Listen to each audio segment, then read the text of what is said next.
Welcome to Business Class. I'm Steve Ekstrom from Learn Tourism, a nonprofit academy dedicated to advancing the tourism industry through innovative training and sustainable practices. Our mission? To empower travel professionals and communities with the knowledge they need to create meaningful, authentic, and sustainable tourism experiences. Ready to join us on this journey? Visit learntourism.org and start making a difference today.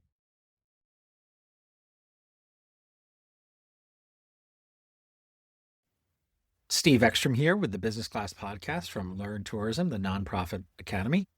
I am speaking today with Patrick Kaler from Visit Buffalo. Patrick and I first talked 3 years ago, and we had a chance to catch up recently. The conversation started just before I hit the record button, of course. It's funny because when I first started this trip, that was part of my goal, was to figure out where I wanted to go. I sold my house and I sold everything in it.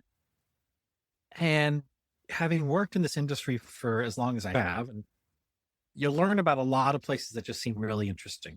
Yeah. So I wanted to check them out. I wanted to spend some time there. What I have learned, ironically, is that I don't see myself for 12 months in any one place. Well, that's what they're finding too. Yeah. I did 3 winters in Mexico. I've crossed mainland Mexico. I've ferried over to Baja. I've done Baja 3 times. That's where they're at right now. It's absolutely amazing. At the end of the call, I'll give you a couple of tips to pass along to them. Okay. Excellent. There's a small oasis town that was bypassed when they built the major road in the 70s. And it is unbelievably charming, but it has no traffic. Oh, wow. So there's an older couple there who host travelers. And when you arrive, they tell you to come up to the house for breakfast in the morning. Oh my gosh. So I'll give you a couple of those. Oh yeah. She would love that. What's new in your world? Oh my gosh. What's not new?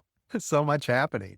It's been an interesting, well, since last time we did this, 3 years, but just even the last year with Canada, with our new funding, so much going on, new branding now for the destination, dropping Niagara from our name, lots of things happening.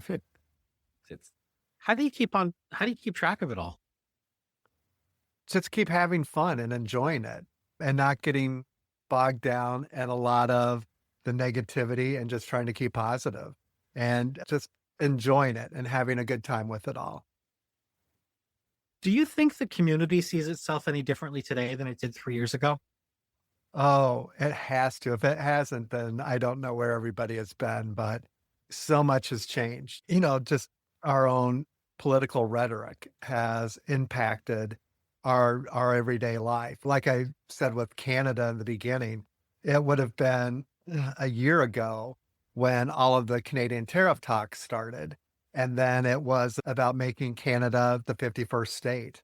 Calls from media that I was getting at the time, good or bad, I don't get those calls anymore.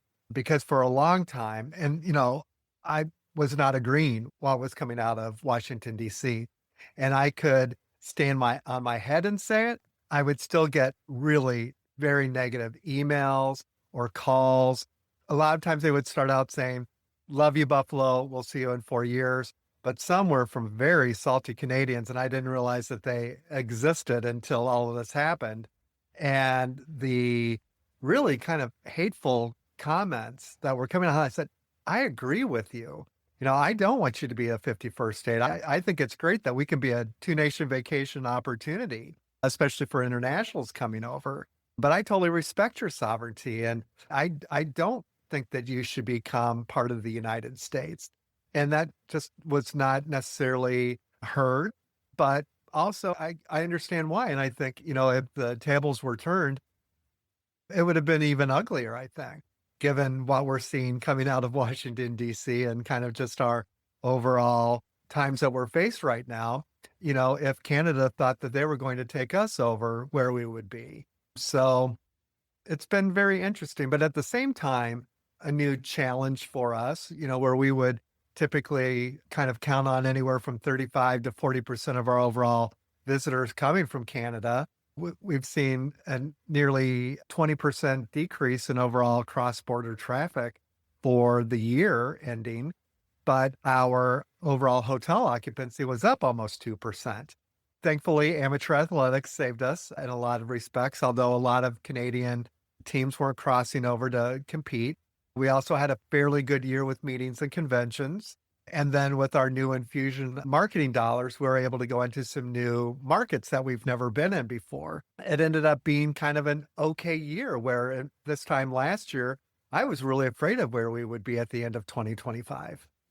Yeah. I just did an interview for another podcast, and I mentioned my take on the values visitor. Visitors want to be in places that share their sense of Yeah. values. Yes. What are the values that the visitors are seeing now? What are their values and how are they aligned with yours as a city? I think it goes back to, you know, we are the city of good neighbors. That's kind of a city moniker. And, this is a safe place to come. Not that, some of the other cities that have had some unrest aren't safe cities because they are. I love Chicago. I spent 10 years in Chicago. And everything I know about Chicago is that it is a wonderful place to go and vacation or have a meeting, whatever it might be. And yes, every city has an area that may not necessarily be the safest. We all have those types of challenges, but to have those elevated in a different way, such as what took place in Minneapolis, that just puts it on a different plane level. But I also want to go to Minnesota and Minneapolis and support their community because I know that there might be some people that are afraid to go, but it is a lovely place to visit year round. And I want to support their industry. I want to support their people. And I think, again, it kind of goes back to those values. And you find your people in that way where you want to go and you want to be surrounded by that type of energy and support that community and be there for those people and know that we're with you on this. And I think that Buffalo has that same type of environment where we haven't necessarily seen those types of situations that some other cities have had, but people know that they can come to Buffalo and they're going to be welcomed. And we're going to tell you where to go for the best plate of wings. And we're going to tell you our favorite stories about Buffalo and where you can go and dive deeper into those types of experiences. You mentioned on our last chat that you're a bit of a perfectionist. How do you balance that with the ability to move quickly and to change on a dime? Yeah. Well, and again, I think that goes back to what happened in February of last year because we were running a very aggressive digital campaign in Canada and Southern Ontario. And luckily, it was a digital campaign because the comments that we were getting were just horrendous. And so, because it was digital, we were able to take it down. And then we took a pause and we said we were going to do that. And we've been monitoring it and we've been very nimble when it comes to Canada. So then when Canada Day takes place every year, July 1st, so I thought, let's dip our toe in and just see, what we get. We put out a $500 gift card competition. We put up a digital campaign billboard on the QE2 just to see what would happen. And we had nearly 1,000 people register for that $500 gift card. So we collected a whole new batch of email addresses. We've been communicating with them. It's all very positive, but we've seen about a 45% decrease in our overall Canadian website traffic every single month. So every month it consistently goes down. Now we did see a nice pop in July, then it went down again. One of our local theater companies was doing a production of Come From Away about the planes that were diverted after 9/11 to Canada. So we thought, well, this might be another opportunity. And the theater company came to us and said, is there any way that we might be able to do something? Do you know what? We have this batch of email addresses. What if you gave away 20 sets of tickets to the production just to see what would happen? And we had a ton of people register for that competition as well. And we met with them. And again, it was just an opportunity to dip our toe into Canada again and see what was happening. But again, just being nimble on those types of situations by doing things in a digital way, we're able to do that and just take the temperature and see where the Canadians are at and just do a check and let them know that we're here when you're ready. We're not here to do a hard sell on Buffalo and Erie County, but when the time is right, we are here to welcome you back with open arms. And like I said, we got to speak to some of the folks that came over for the production. They were lovely. They were very appreciative, but we're heading right back. We're glad to be here, and we'll come back in 3 years.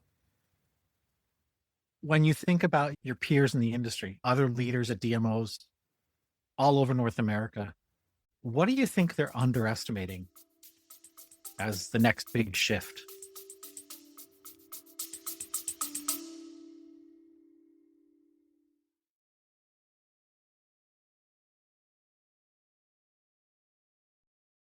Before we dive back in, a quick word from our sponsor, Learn Tourism, the nonprofit academy, where we're dedicated to transforming the tourism industry with 4 key services: our cutting edge learning experience platform, which offers robust analytics and seamless updates, our custom course development, which ensures tailored learning solutions, subject matter experts who provide deep insights and valuable knowledge, and of course, our engaging speakers who are here to inspire and educate with impactful presentations.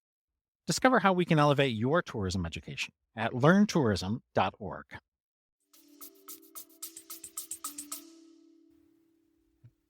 I think we all underestimate that we don't know what it's going to be and when it might happen. What's today going to bring? And it can be a pandemic. It can be a recession that you just don't see coming. We were talking in the office in 2020. We were ready to announce a new convention center for Buffalo. We were all set to make the announcement in April of 2020. Who knew that in March, we would all be working from home in our basements? Been doing that for a year and a half, almost 2 years. And again, that gave us the opportunity to have a whole new shift. And so I think that's made us all very nimble. But I think that we just don't know what to expect, what might be coming next. And I think we're just hopeful for the best, but prepared and knowing that we can handle what comes at us. I think that that's been the great thing about tourism is that we are recession proof. We can be pandemic proof. We just have to work through that situation. That again, meetings and conventions, everyone said, oh, after the pandemic, people aren't going to want to meet in person again. We can do all these things via Zoom. No, you have to have that human interaction, and meetings and conventions are back and stronger than ever. We're going to be having one of the strongest years for meetings in Buffalo in 2026, and we're already booking into 2032 as well. And again, that's with one of the oldest convention centers in the United States because of the pandemic, we didn't get a new convention center built. So we've been able to do a few cosmetic upgrades and changes to it, but we're still dealing with the same infrastructure. Also coming out of the pandemic, we lost our largest hotel in Buffalo due to a fire. And of course, again, coming out of the pandemic, banks weren't looking to finance new hotels. We're still working through that whole process, but we've had to deal with a loss of 500 hotel rooms under one roof in Buffalo. And how do we adapt to that challenge as a destination? We have to get creative. Meeting planners don't like signing multiple contracts with hotels, but we've been able to secure a few different pieces of business who are willing to look over past that because they like what Buffalo is able to bring to the table as a destination. We are still very affordable. We have great weather when those meetings are going to be coming into our community. One of the pieces of business is the National Indian Educators Association. We worked with our Seneca Nation here in Erie County. They put on a great presentation for us, who we are as a community when it comes to our Native American past and present. They decided that they would come here because the other destination that we were up against had a new convention center, had 2 large hotels that are connected to the convention center, made it very easy, but it was the product that won us over for our destination. So, when those challenges, and I call them challenges because, we're able to overcome them. And it's an opportunity as well to position our community a little bit differently, overall package a little bit differently. And we're able to win that business over, even with the challenge of having to sign multiple hotel contracts. Thinking about your community members, how have the relationships with your community members changed in the It- last few years? yeah, they've gotten a lot stronger. So, it used to be that if a DMO was doing their job correctly, the local community didn't know what it was that you did, whether that was good or bad, because we didn't advertise locally. We were all about bringing people from the outside in. So the locals never saw our advertising. They didn't necessarily see our overall messaging for the community. In Erie County, we worked very closely with the county to do a buy local campaign because, they did see us as the experts in marketing. And so what we could do to stimulate our locals to get out and go to restaurants, go shopping, because there was a time where we could only travel within the state of New York. And so where we weren't having a lot of visitors, we needed to get our locals out and about. And so that raised our overall awareness. And we now have a very strong database of locals that we communicate with on a weekly basis with a 58% open rate on that email distribution, raising our awareness. With our new branding campaign that we launched in September of 25, that was all driven by our local community, about 45 different local stakeholders who helped craft that messaging. We've taken that message throughout the community. We're now doing murals in the 11 legislative districts within our community that talk about our new brand. They're all tied into the brand colors, but we go into those communities, the artist, and he works with the community to identify the different icons for that area that then represent that community on that mural. And so we work with the local chamber of commerce in that community, the local municipality government agencies, government officials, the small business alliances within that community as well. And then actually have painting days where the residents can come out and assist the muralists actually put up the mural itself too. So we've really raised our overall awareness of our community. Typically do a weekly TV show as well with one of our TV stations. Again, just talking about 5 things that are happening this weekend in Buffalo and Erie County. It's a small little segment, but again, then when I'm out and about in the community, they say, "Oh, I saw you on that show, and it's great to see you in person and that you're out and about enjoying our community as well." So those have been some of the things that we do just to engage our local community. But like I said, back in the day, local DMO is just kind of a mystery to the local community and its residents. But we've really raised the awareness of who we are as an organization and what we do for the community and the overall value that we bring through all of our marketing efforts. What's something you did in the last 3 years that you learned a great deal from that you can apply going forward? One of the things that I'm proud that we did, again, coming out of the pandemic, there was another organization that used to put on Restaurant Week, and they decided they were going to walk away from it. And their whole vision for Restaurant Week was that all the restaurants that participated had to offer a price fixed menu of that year. And so it would be $20 and 25 cents or 26 cents being in this year. Well, no restaurant can offer a menu of that price. So what we did was we decided that we wanted to engage as many restaurants as we possibly could. We also didn't charge the restaurants to participate, but we created 3 different price tiers so that our high-end restaurants could participate and low-end restaurants or mid-range restaurants, entry-level restaurants. But we wanted everybody to participate, and we've had very good participation in it.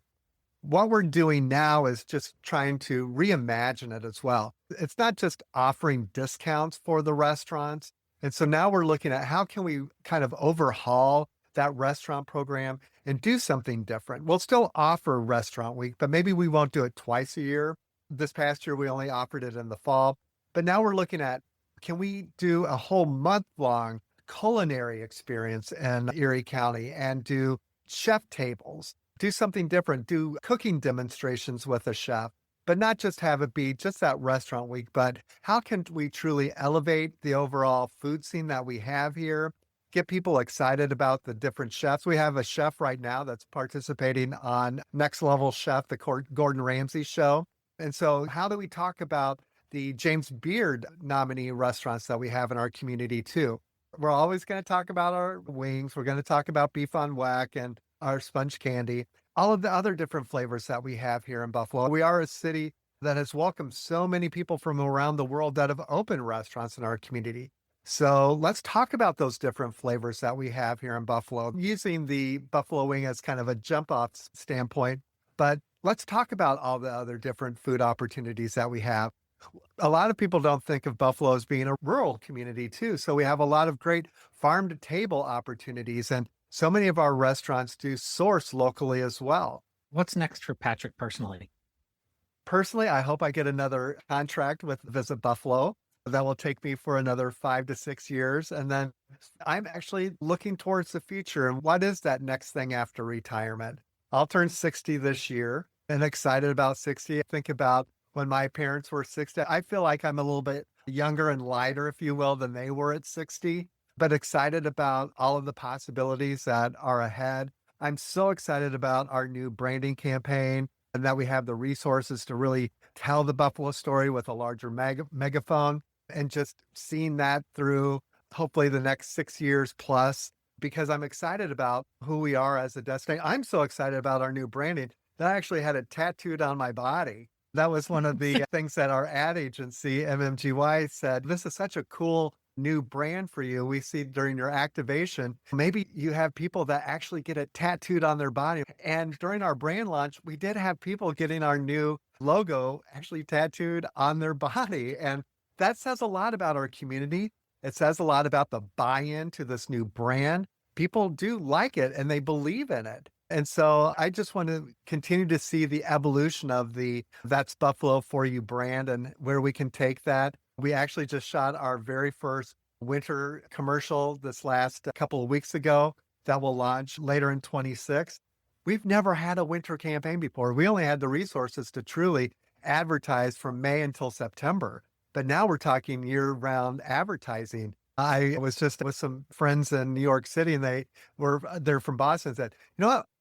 We saw a duck boat in Boston with buffalo on it. Was that you? And I said, oh yeah, that's our whole new brand. Some friends in Chicago saw our big billboards in Chicago. And so to have people resonating with it, I'm so excited about where we can take this even deeper and further and just to continue to grow it and to see the benefits of it coming to our community as well. Any final words of wisdom? I guess I would just go back to your question about our overall being nimble, what our expectations are, being prepared, being open, keeping my heart and mind open to whatever the changes might be that come about. My board just approved our business plan. And I said, last year we put out our business plan and we included all of this research. And by the time we had it approved, everything had changed.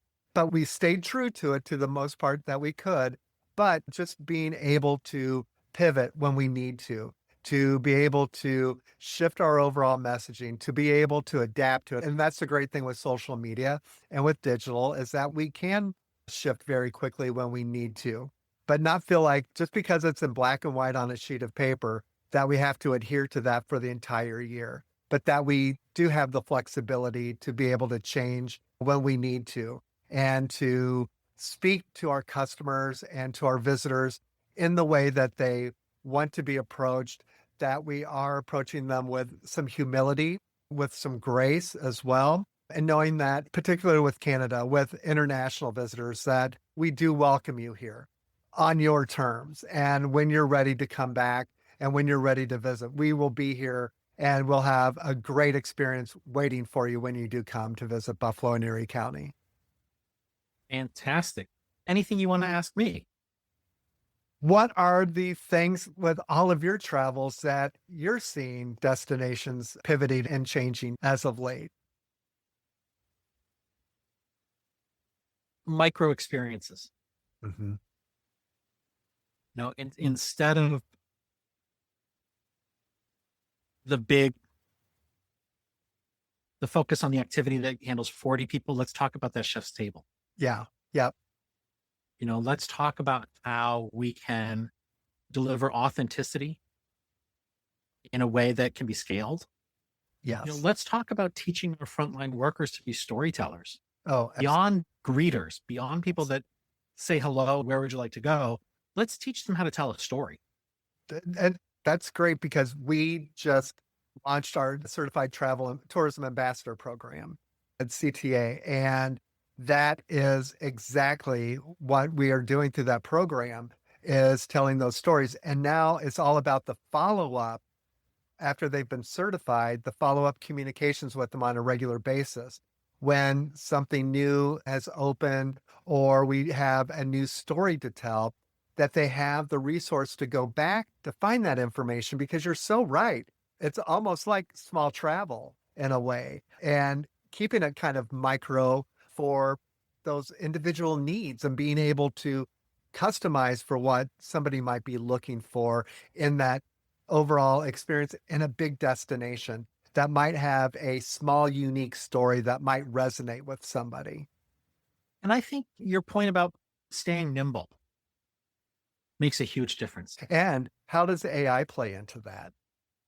That's a whole different conversation. We're really deep in the AI world Yeah. with our organization, and that goes anywhere from creating content that mimics or echoes our partners' brands and partner brand language and tone and real people and places and things, to a demo video, Right. with an AI instructor, or creating an AI instructor from an authorized individual Hmm. so that they don't have to sit through 3 months of production work. Right. AI is a huge, huge asset, and it's only going to be more and more relevant to what we do. Search engine optimization has completely changed. Oh my gosh. Yes. Our numbers that I would report out to the board are just all over the place. And Google will change the measurement of it all and it just totally skews it. And so I'm very fortunate that my board is aware of these types of things because even when we changed our URL and dropped Niagara from Visit Buffalo, because we used to be visitbuffaloniagara.com and now we're just Visit Buffalo. But when we changed that, our numbers tanked because it's all a whole new reconfiguration of it all. And so we're not comparing apples to apples to that anymore. So just having to change that. And then with AI, just making sure, again, it's all authentic. We all use AI in our office, but you can't just put it in and take what it gives you. You have to go back in and check it and make sure that it's following within our own organization voice, my own personal voice as well, but that it's pulling the right information. They had an itinerary built for some influencers and it had businesses that were closed. So sometimes it can be a good starting point as well, but you have to go in and double check it. And that's a key point with AI, is that we're going to see more and more integrations with AI, Yeah, so that everything that we feed into AI right now is making it better at what it does. right. And Exactly. we're still so early. I'm sure. Where are you parked now? I'm currently parked in Florida. I have Oh, a wedding in Sarasota this week, end of this week. And then I make my way up to Virginia for that conference. yeah. And then I'll be taking the bus and my 14-year-old niece cross country all the way out to Portland. Oh my gosh, how fun will that be? It's going to be fun. She does online experiential school. So Uh-huh. there's the online component, and then there's the experiences that support what she's learning. Wow. So, We didn't have that fun stuff when we were growing up. oh, absolutely not. Absolutely not. But, she's going to be able to go fossil hunting. She's going to learn about the strata by being in the Grand Canyon. She's going to learn about, we've learned about streams and water systems while swimming with the manatees. Oh gosh. It's pretty cool. It's cool to be able to see her eyes Oh, I'm sure. open up to that. I'm sure. Oh my gosh. So, How well, lucky. thank you so much, sir. I appreciate you, Yeah. and have a great afternoon. Thanks. You too. Take care. Great See to ya. catch up. Thanks for tuning in to Business Class. This episode was brought to you by Learn Tourism, the nonprofit academy where we advance the tourism industry with cutting-edge training and sustainable practices. If you enjoyed today's episode, don't forget to visit learntourism.org to learn more about our programs and how you can get involved. Until next time, stay curious, continue learning, and making a difference through tourism.